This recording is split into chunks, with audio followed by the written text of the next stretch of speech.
tu peux le faire. Alors, papa va prier pour la parole de Dieu. Alors, vous savez ici, quand les Koulibaly, les anciens, ils passent pour prêcher, pour diriger, il y a toute une délégation qui vient les soutenir. Et ils déménagent même de l'école du dimanche, les ici là. Mais quand moi je suis là, il y a papa Claire qui me soutient très fort. Voilà. Ah, tu es là aussi. Alléluia. Que Dieu vous bénisse. Voilà, papa va prier pour la parole. Béni soit ton nom, notre Père et notre Dieu. Merci pour cette heure si importante à l'écoute de ta parole. Nous savons que tous les compartiments du culte sont importants. Particulièrement ta parole qui vient pour alors mettre le clou. C'est pourquoi je prie pour ton serviteur. Merci pour la pensée que tu lui as donnée. Permets qu'il puisse la libérer tranquillement. Que rien n'empêche cette parole d'être libérée ce matin. Crée en nous la foi. Crée en nous ce désir d'écouter et de mettre en pratique. À toi c'est la gloire. Oh Dieu, que notre oreille soit prête. Une oreille attentive. Parce qu'il est écrit, si nous n'écoutons pas bien, nous n'allons pas recevoir la vie qui découle de la parole. Merci, à toi seul la gloire. Bénis ton serviteur, pas car ton peuple écoute. Au nom de Jésus. Amen. Amen. Que le Seigneur nous bénisse. Le Saint-Esprit a déjà prêché. Une fois, le frère Koulibaly, quand il devait prêcher, c'était un jeûne de prière. Quand il a fini de diriger, il dit, ben, je me rends compte que tout a été dit. Et c'est dans ce contexte-là que moi aussi je me trouve. Or, il y a des semaines, voire même mois en arrière, que déjà le Seigneur m'avait donné l'idée. Et je suis pas surpris. C'est tout simplement parce que le Seigneur est présent ici. Tous ceux qui se sont succédés ici ont livré mon message. Même quand papa est venu, en quelques minutes, il est aussi entré dans mon message. J'ai dit, mais là c'est compliqué. Ça va chauffer aujourd'hui. Mais Dieu est fidèle. Voilà. J'ai la grâce d'être visité par des amis. Et aujourd'hui, c'est comme s'ils se sont entendus, ils ne se sont même pas entendus. Il y a l'une de mes mamans qui est là. Elle est déjà passée ici. Maman Agua, elle est dans le fond. Voilà. À 6 h, m'a appelé. Elle dit, pasteur, le culte c'est à quelle heure? Je suis déjà prêt, je viens. J'ai dit, pardon, c'est à 8 h, il faut attendre, tu n'es pas loin. Voilà, que Dieu te bénisse. Alors, son mari fut notre moniteur. Et puis, ils étaient deux qui ont pris soin de nous, qui nous ont suivis depuis l'école du dimanche jusqu'à la jeunesse. Et puis, avec la grâce de Dieu, on les a rejoints dans le conseil. Voilà, ils étaient les doyens, ils étaient un peu, nous on était petits à côté d'eux en tant que diacre. Voilà. Et puis, les choses ont évolué jusqu'à ce qu'on soit ici. Il y a aussi une famille, là c'est une famille. Le frère Kwame Olivier avec sa charmante épouse. Les enfants sont à l'école du dimanche. Voilà, frère Olivier, vous pouvez vous lever. Olivier Kwame, voilà. Voilà maman Agua derrière là-bas, vous ne le savez pas. Voilà. Ce sont les parents de Tabou. Depuis plus de 10 ans, Dieu faisant grâce, ils sont aujourd'hui à Abidjan. Et c'est en semaine qu'ils ont décidé de venir partager le culte avec nous. Que le Seigneur vous bénisse. C'est ici que votre fils et votre frère est logé. Voilà mon bébé, mon superviseur. Alors, quand vous me voyez rayonner, c'est grâce à lui. Ici, on vit bien, il me traite bien, et c'est ce que vous constatez. Que Dieu vous bénisse. Le thème, c'est que l'Éternel te bénisse. Que l'Éternel te bénisse. Tiré de Nombre 6, du verset 22 au verset 27. Chaque fois que je me présente à cette chaire, j'aime commencer par que l'Éternel te bénisse et qu'il te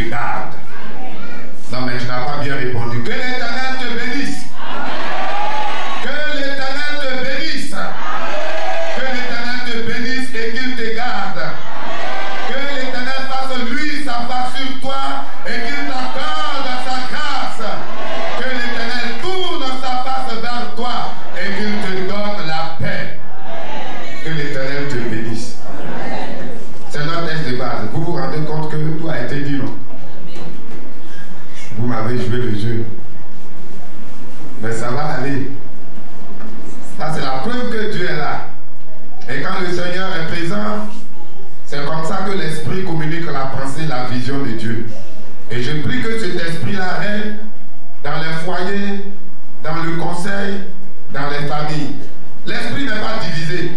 Quand on le cherche véritablement, il ne peut pas dire autre chose à l'un alors qu'il dit une autre chose à l'autre. Ce n'est pas possible. C'est la preuve que Dieu est là. Voilà pourquoi, quand Koulibaly dirigeait, j'ai dit c'est très bien. Quand je dirige ici, après les jeux, j'ai dit, hey, pasteur, tu voulais finir avec nous ou bien? Aujourd'hui, c'est Koulibaly. Moi-même, je me suis trouvé dans la cour là-bas, en train de prier. Il ne m'a même pas attendu quand il a mis fin à la prière et puis il a commencé à chanter. Il a dit, toi, tu n'es pas pour habitude. Tu laisses ton pasteur dans la cour, il continue de prier et toi, tu chantes. Que l'Éternel te bénisse. De ces quelques versets, vous voulez qu'on lise ça, et si vous le connaissez par cœur, mais allons-y. Verset 22. L'Éternel parla à Moïse et dit, verset 23, parle à Aaron et à ses fils et dit, comment? Nombre chapitre 6. À partir du verset 22. Vous y êtes?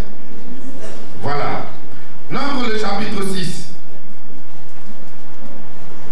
À partir du verset 22, l'Éternel parla à Moïse et dit, parle à Aaron et à ses fils et dit, vous bénirez ainsi les enfants d'Israël. Vous leur direz, verset 24, que l'Éternel te bénisse et qu'il te garde, verset 25. Que l'Éternel fasse lui sa face sur toi et qu'il t'accorde sa grâce, verset 26. Que l'Éternel tourne sa face vers toi et qu'il te donne la paix. Et enfin, verset 27. C'est ainsi qu'ils mettront mon nom sur les enfants d'Israël et je les bénirai. Et je l'ai plusieurs fois dit ici, c'est depuis l'année surpassée, voilà, maintenant c'est l'année surpassée, pendant notre mois d'accentuation spirituelle, qui avait pour thème, y a-t-il rien qui soit étonnant de la part de Dieu, et nous avions 6 sous-thèmes à développer. La bénédiction faisait partie des sous-thèmes. Et c'était l'un des 2 sous-thèmes qui me revenait de développer. Et c'est ce jour-là que mes yeux ont été ouverts et que le Seigneur m'a introduit dans cette pensée, dans ce programme de proclamer la bénédiction sur son peuple. Et vous savez, quand on parle de la bénédiction, ce volet qui consiste à proclamer la bénédiction est appelé bénédiction prophétique, ou encore bénédiction aaronique, ou encore proclamation de la bénédiction. Et c'est l'Éternel qui le veut.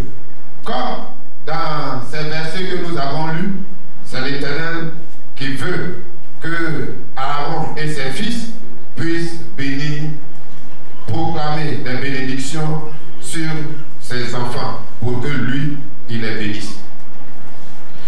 De ce texte, nous retenons 3 paires de bénédictions, c'est-à-dire 6 bénédictions. Et dans Deutéronome 28, il est question de 12 bénédictions.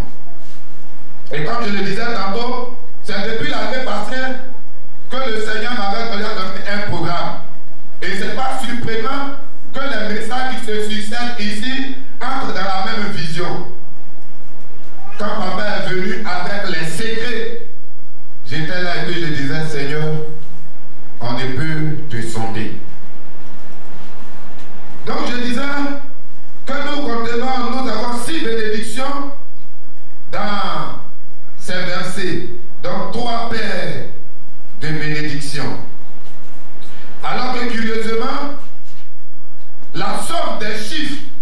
de 2022, comme papa le disait, à la veillée, donne 6. La somme des chiffres de 2022 donne 6. Donc, 2, 3 fois 2 ou encore 2 plus 2 plus 2. Le chiffre du gouvernement, le chiffre de l'homme, le chiffre du travail. La Bible dit, Dieu a travaillé pendant 6 jours. Le 7e jour, il s'est reposé. Et il veut que l'homme travaille également pendant 6 jours et qu'il se repose le 7e jour. Et il dit, tu ensemenceras la terre pendant 6 années. La 7e année, tu en mangeras le fruit. C'est aussi le chiffre de l'harmonie, le chiffre de l'union, le chiffre de l'équilibre, le chiffre de la stabilité. Et vous savez, 6, c'est 2 fois 3. Et 3, c'est l'équilibre, les trépieds. Et comme papa disait un jour, l'avion qui a 3 nœuds, l'équilibre, la stabilité. Mais c'est aussi le chiffre qu'on associe à la perfection. Le chiffre de la perfection, c'est 7. Et 6 est associé à la perfection. Et quand vous allez en Genèse, vous voyez que c'est le 6e jour que Dieu, pour la première fois, constatant son activité, donne cette appréciation. Tout est très bon. Chaque jour d'activité de la création était sanctionné par cette belle appréciation. Dieu vit que cela était bon. Le premier jour était bon. Le deuxième jour était aussi bon. Le troisième jour était bon. Le quatrième jour était encore bon. Le 5e jour était bon. Mais le 6e jour était très bon. Et la Bible dit, en Genèse 1, 31, que Dieu considéra tout ce qu'il avait créé au 6e jour. Et il trouva cela très bon. Et ma prière, c'est que cette année soit une très bonne et heureuse année. Jusqu'ici, tu as connu des années bonnes.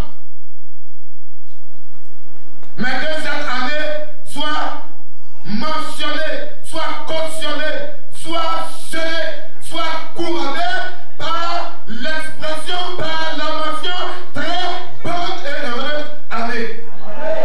C'est pourquoi, alors que jusqu'ici on vous a souhaité bonne et heureuse année, je viens vous souhaiter une très bonne et heureuse année, une très excellente et parfaite année 2022.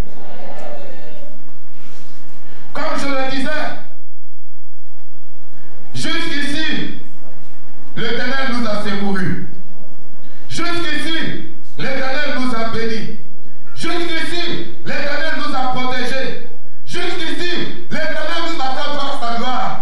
Mais que la gloire de l'Éternel répandra, que la grâce, l'intervention de Dieu dans la vie de ses enfants, dans ta vie, dans ma vie, dans la vie de ce peuple, n'a rien à comparer avec la gloire des années passées. Car il faut que cette année soit très bonne. Toutes les années, Dieu nous a secourus. Et je le disais ici le 31. Je me suis rendu compte, et le Seigneur me l'a dit, tout ce que nous décrivons, nous découvrons au travers des Écritures les délivrances miraculeuses, le secours des anges. Je rentre à la maison après la prédication et le Seigneur dit, c'est ce que je fais quotidiennement pour vous. C'est parce que les yeux de plusieurs ne sont pas ouverts pour voir ce que Dieu fait. Je l'ai dit ici. Le Seigneur m'a dit, plusieurs portaient sur eux un arrêt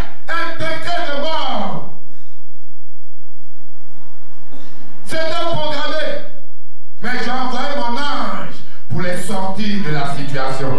Et c'est pourquoi nous sommes enfin en 2022. Mais cette année, l'Éternel continuera de nous garder et de nous protéger. Et il répandra sa gloire, de sorte que la gloire de cette année, la gloire de la seconde maison, soit plus éclatante, soit plus grande que la gloire que tu as contemplée jusqu'à ce jour.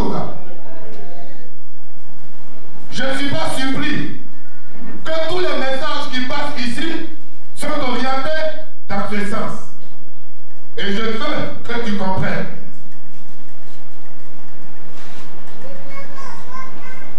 Le 6e jour, j'ai aussi compris que c'est le jour où Dieu a couronné son activité. Le jour où il a bouclé la boucle. Le jour où il a achevé son ouvrage. Et la Bible déclare que le 7e jour, il s'est reposé. Et comme je disais, chaque jour, Dieu était en train de travailler. Et c'était très bon. C'était bon. Mais le 7e jour, il met un temps.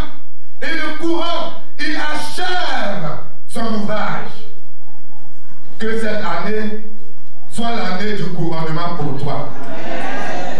Depuis des années, l'Éternel a engagé un processus dans ta vie. Et pendant qu'il était en train de travailler, de confronter les défis, tu trouvais qu'il était en retard. Mais Dieu était en train de chaque fois faire quelque chose de bien pour toi. Et vous savez que le premier jour n'a pas été facile. Car les ténèbres recouvraient la Bible. La Bible déclare que c'était vide, un chaos total. Le Seigneur est arrivé sur la scène. Il a dispersé les tunnels. Il dit que la lumière soit, et la Bible déclare aussi que la lumière fut. Dieu a continué. Et il a progressé dans la création. Jusqu'au 6e jour. Que Dieu couronne ce qu'il a commencé jusqu'ici. Depuis 6 jours, depuis plusieurs années, tu attends ce jour. Tu attends ton jour. Tu attends que toi aussi, ton jour arrive. Puisse Dieu faire qu'en cette année, ce jour tant entendu arrive. Comme au 6e jour, il a couronné son activité. Comme au 6e jour, il a enfin dit ce que je voulais atteindre comme but, ce que je m'étais fixé comme objectif, le monde excellent et parfait que je voulais voir est enfin accompli. Je peux maintenant me reposer. Que Dieu ne se donne pas du repos tant que ta promesse, ta bénédiction n'est pas accomplie. C'est aussi ça, le 6e jour. Le jour du couronnement. L'année du couronnement. Que l'Éternel te bénisse.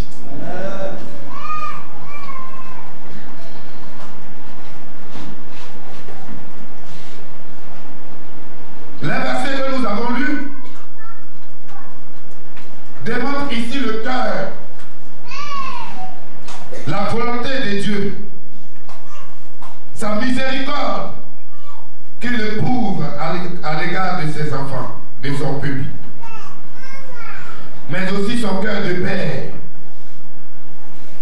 qui désire donner de bonnes choses à ses enfants, qui désire les bénir et les voir épanouis. Mais au-delà de ces versets, nous voyons à travers toute la Bible transparaître ce désir divin. Dieu en Genèse 1 bénit l'homme et la femme. En Genèse 2, il bénit Noé. En Genèse 14, il bénit Abraham. En Genèse 25, il bénit Isaac. En Genèse 32, verset 29, il bénit Jacob. En Juge 13, il bénit Samson. En 2 Samuel 6, il bénit Obed-Édom et toute sa maison. de l'arche de l'Éternel. Mais aussi, dans plusieurs autres versets, il ordonne à ses serviteurs, il ordonne aux patriarches, il ordonne aux sacrificateurs de prophétiser, de proclamer, de prononcer la bénédiction sur son peuple.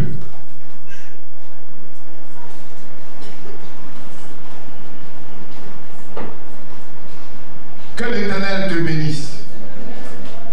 C'est la première bénédiction sur les 6. Le verset 24, la première partie. La bénédiction par définition est l'action de bénir. Prononcer des paroles bienfaisantes. Ce sont aussi des grâces, des faveurs célestes. Comme nous le découvrons dans Marc 10, verset 16, dans Éphésiens 1, verset 3. Des biens matériels. La prospérité que Dieu accorde à ses enfants. Et dans Proverbe 10, 22, il a dit que la bénédiction de Dieu n'est suivie d'aucun chagrin. C'est elle qui enrichit. C'est dire du bien de quelqu'un, le louer. Dans le psaume, on le rencontre à plusieurs reprises, notamment le psaume numéro 103, mon âme bénit l'Éternel. Selon la pensée biblique, on distingue 3 types de bénédictions. J'ai parlé tout à l'heure de la bénédiction prophétique. On ne reviendra pas dessus. Alors parlons de la bénédiction spirituelle. Plusieurs pensent que la bénédiction se lie ou se réfère à la bénédiction matérielle seulement. Selon Dieu, la bénédiction spirituelle, et d'ailleurs, est celle qui est prioritaire. On dit qu'elle est spirituelle parce qu'elle est de la nature de l'esprit. Elle est distincte de la matière. On ne peut pas la toucher. À Matthieu 5, verset 3, il est question des béatitudes. Paul parle des biens spirituels à 1 Corinthiens 9, le verset 11. Et de bénédiction spirituelle à Éphésiens 1, verset 3. Ce sont la longévité, la progéniture, la paix, la joie, la santé, le salut, la sagesse, l'intelligence, l'évangile, le Saint-Esprit, la conversion, la communion avec Dieu. C'est aussi le royaume de Dieu. Ce sont des bénédictions. Et pour Dieu, comme je le disais tantôt, elle revêt un caractère prioritaire et primordial. C'est pourquoi,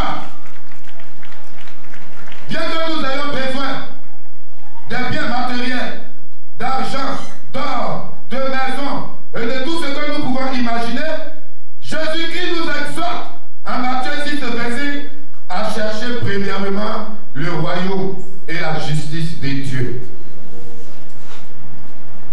Et il ajoute, et toutes ces choses vous seront données par-dessus. En Marc 8, il dit, que sert-il à un homme de gagner le monde entier s'il perdait son âme? C'est pourquoi que l'Éternel te bénisse. Qu'il t'enrichisse des bénédictions spirituelles. Que ton âme soit en communion avec Dieu. C'est elle qui ouvre les bénédictions, ou la porte aux bénédictions. Et c'est pourquoi, comme papa le disait, c'est que le plus important, c'est de s'attacher à Dieu. C'est de demeurer sous ses ailes. C'est de demeurer dans sa communion. Et je le disais l'avant-dernier dimanche de décembre, c'est de se repentir, c'est de se convertir. Et le Seigneur dit, afin que le temps de rafraîchissement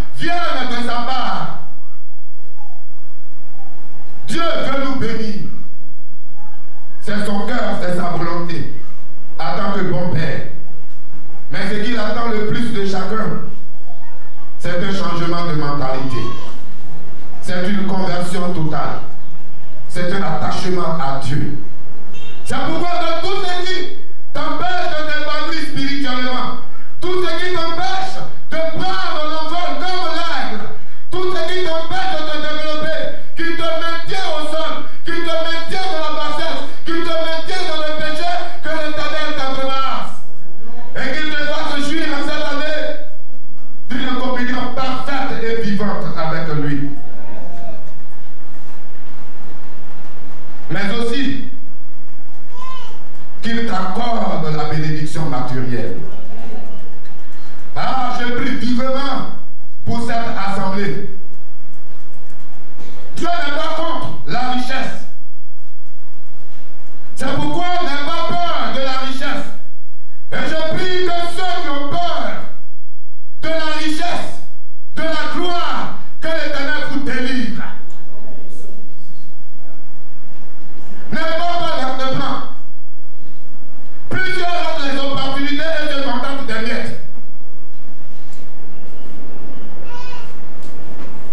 Saisissez les opportunités. Saisissez les occasions. L'Éternel est avec vous. Sa main est sur vous et sa bénédiction est sur vous. Accueillez des terrains, des espaces, mettez-les en valeur. Ayez plusieurs terrains, si possible. Et qu'on arrête de loger, de louer la maison des autres et même des parrains. C'est pas impossible. Quel que soit ce que ça coûte, si les parrains peuvent les acheter, vous aussi vous pouvez les acheter. C'est encore des millions. Ils se contentent d'un salaire de 200 000 et ils pensent que c'est suffisant. Pendant des années, ils se contentent de ça. Ce sont des miettes. Que Dieu t'enrichisse. Qui te bénisse de la bénédiction d'Abraham. Et vous savez, Abraham fait partie des rares personnes qui avaient été bénies en toutes choses. Plusieurs ont les moyens, mais ils n'ont pas la santé. Ils n'ont même pas eu progéniture. Plusieurs ont les moyens, mais ils n'ont pas la paix. Ils n'ont même pas le salut. Plusieurs ont les moyens, mais ils sont troublés. Ils sont inquiets et ils ne dorment pas. Mais la Bible mentionne au sujet d'Abraham que l'Éternel avait béni en toutes choses. Il était en bonne santé. Il a accompli entièrement ses jours sur la terre. Il a eu une progéniture. Il a eu des troupeaux et des serviteurs qui couvraient le pays. Il y avait une bonne communion avec Dieu. Voilà pourquoi la Bible déclare que l'Éternel avait béni en toutes choses. Mais il n'y a pas que lui. L'Éternel avait aussi béni Isaac, son fils. Il avait enrichi. Et même sur le territoire étranger des Philistins, alors qu'ils avaient des difficultés à s'en sortir et à exploiter leur richesse sur leur propre sol, Isaac, il prospérait. Les Philistins n'arrivaient pas à avoir de l'eau. Isaac, chaque fois qu'il creusait des puits, il avait de l'eau. Au point que même quand les Philistins lui rendaient la vie difficile, cela ne pouvait pas empêcher la bénédiction de s'exprimer. Ah, je prie que tu sois une source de bénédiction. Vous savez que vous êtes bénis de l'Éternel et que vous êtes une source de bénédiction. Même les pièges, l'inimitié de vos adversaires vous propulsent vers la gloire. Et ne peuvent rien contre vous. C'est ce que Isaac a vécu. Finalement, ils sont venus se rendre et faire la paix avec lui. Parce que s'il veut bien, toute une nation a trouvé qu'un seul individu, Isaac, était plus puissant qu'eux. C'est la bénédiction de l'Éternel.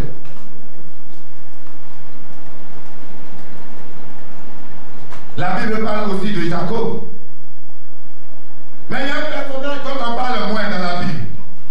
Et c'est ça de lui que le Seigneur me l'a révélé. C'est Job. Chaque fois qu'on parle de Job, si vous remarquez très bien, on parle plus de l'épreuve. Au point que la bénédiction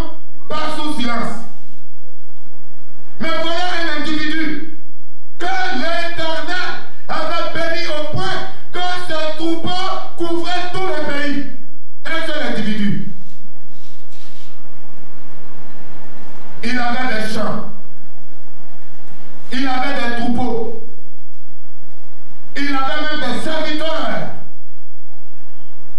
Et l'Éternel avait béni. Que l'Éternel te bénisse. Que l'Éternel t'enrichisse. Qu'il te comble de toutes sortes de richesses.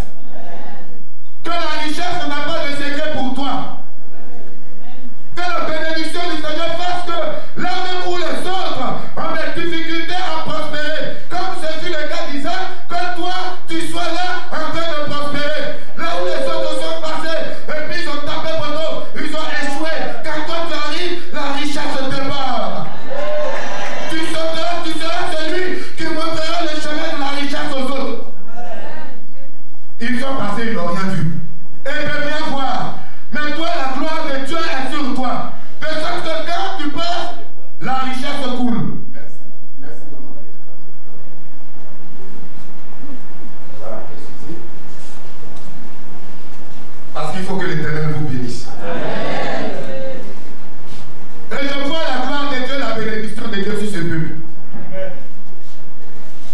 C'est quand on n'a rien, qu'on fait les calculs de 10 francs et que même parfois on se chamaille dans les foyers, dans les familles et à cause des miettes, on se divise. On vient même adorer Dieu, on n'a rien à lui offrir. Pourtant on veut bien. Mais que l'Éternel te bénisse. C'est l'Éternel qui bénissera, n'a pas de secret. Et que sa bénédiction est sur toi, tout ce à quoi tu touches prospère.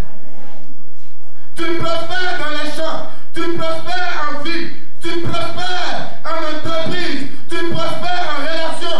Tout ce à quoi tu touches prospère. Tu peux être fonctionnaire, tu peux être planteur, tu peux être fonctionnaire, tu peux être homme d'affaires. Partout où tu vas, ça prospère. Que l'Éternel te bénisse. C'est pourquoi n'ayez plus peur des affaires. N'ayez plus peur d'un million. Toutes les opportunités qui viennent, saisissez-les. Et si elles ne viennent pas, poursuivez-les. L'Éternel est avec vous. Que chacun ait sa maison. Ça, je tiens à cela. C'est Dieu qui me fait grâce. Sinon, là où je suis, là, quand tu balais 2 heures après, tout le plafond est perforé, ce qui descend, mais c'est dans ça en dehors. Et les gens qui ne payent même pas leur dîme. Il faut que ça finisse. Il faut que tu aies ton toit.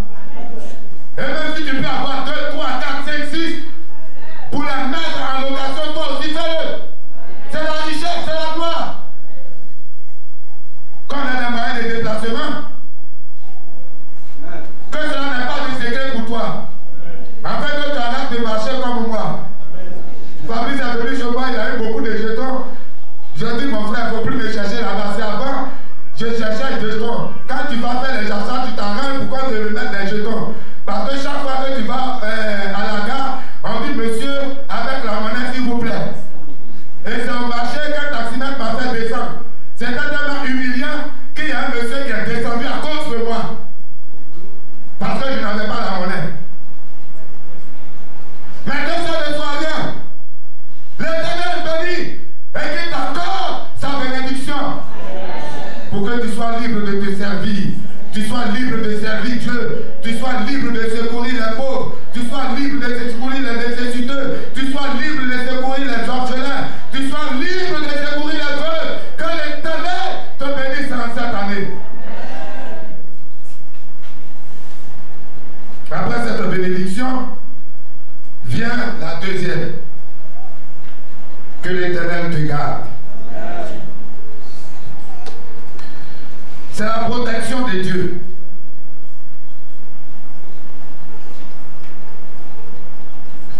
Qui nous garde, qui nous protège, qui prend soin de nous et qui nous arrache de tout danger, qui nous épargne des accidents, qui nous protège de toutes les œuvres du diable, de nos adversaires, de nos ennemis. À Jérémie, il dit, je te rendrai résistant comme un mur de bronze, qu'on ne peut pas renverser. Il Ils te feront la guerre, mais ils ne te vaincront pas. Car je suis avec toi pour te délivrer. Je te délivrerai, je te sauverai de la main des méchants. C'est ça, la protection de Dieu. Tu n'auras plus peur d'un petit sorcier et d'un petit démon de la rue. Et vous savez que le monde des tonnerres est à l'œuvre, en train de programmer, occasionner des accidents, des morts précoces par toutes sortes de moyens, détruire des vies par des maladies, des sorts. Mais l'Éternel déclare qu'il te garde, il te protège, il te sécurise. J'étais dans la circulation quand ce cantique m'a traversé l'esprit. Le cantique que nous avions chanté le dimanche dernier. Et je comprends clairement que l'Éternel va nous sécuriser encore. Le Dieu que nous adorons, il va nous sécuriser encore. Il va sécuriser nos familles, il va sécuriser nos maisons, il va sécuriser nos biens, il va nous sécuriser. Ils te feront la guerre et ne te vaincront jamais. Ils te garderont, ils arrêteront toutes sortes de projets contre toi, mais cela n'aboutira jamais. Car l'Éternel est avec toi. Et le psaume 91 le définissent très bien. Celui qui demeure sous l'abri du Très-Haut repose à l'ombre du Tout-Puissant. Mais un passage qui m'a bouleversé, Luc 4, le verset 28. Alors que Jésus, après une prédication, avait été transporté par le peuple en dehors de la ville. Ils sont allés le mettre sur une montagne pour le projeter dans l'espace, dans le vide. Quand miraculeusement, la Bible déclare qu'il passa au milieu d'eux.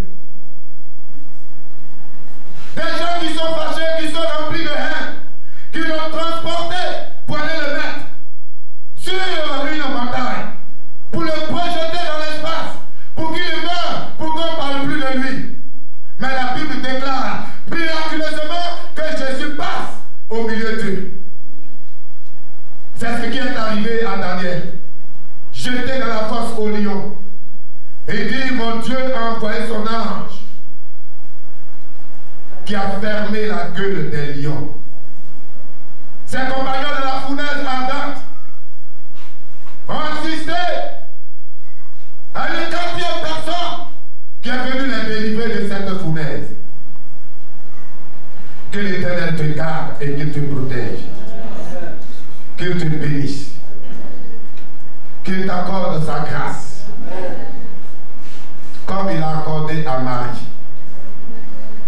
Et ce n'est pas un mérite. Et il y avait plusieurs autres vierges comme elle. Cependant, c'est à elle qu'est revenue la grâce de porter le Sauveur. Que le Seigneur fasse cette grâce. Que sa grâce se localise. On ne fournit pas d'efforts. On ne le mérite pas. Mais c'est Dieu qui l'a décidé. Et qu'il décide de te faire sa grâce. Et qu'elle abonde dans ta vie. Qu'il fasse lui sa face sur toi. Pour disperser les ténèbres qui t'empêchent de t'épanouir et de te développer. Que l'Éternel te bénisse dans cette année. Qu'il t'accorde sa faveur. Et qu'il t'accorde sa paix. Pendant que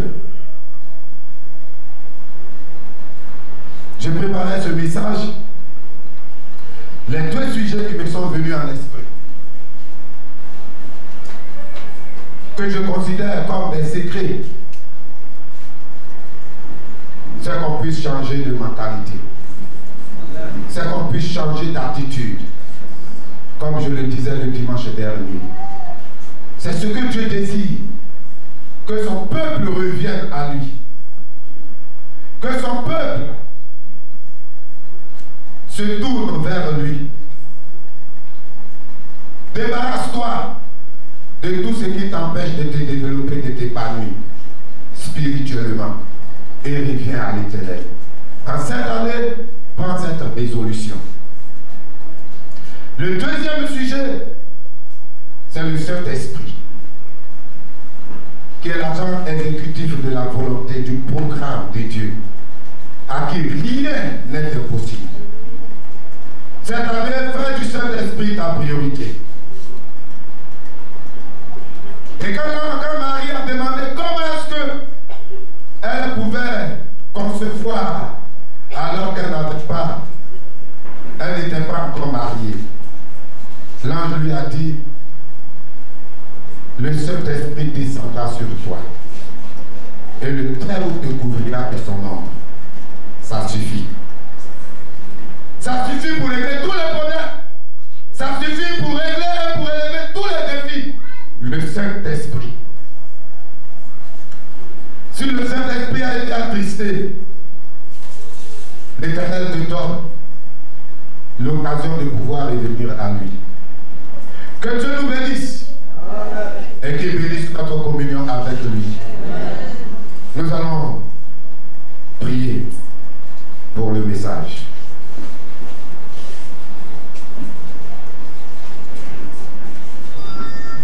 Et je vais céder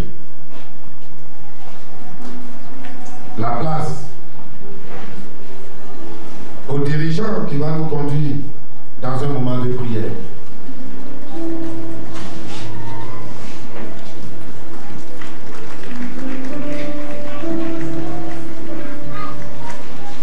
Le groupe musical peut nous donner un chant dans l'adoration alors que le dirigeant s'apprête à me relayer. Et nous allons, comme le programme l'indique, passer du temps à la prière.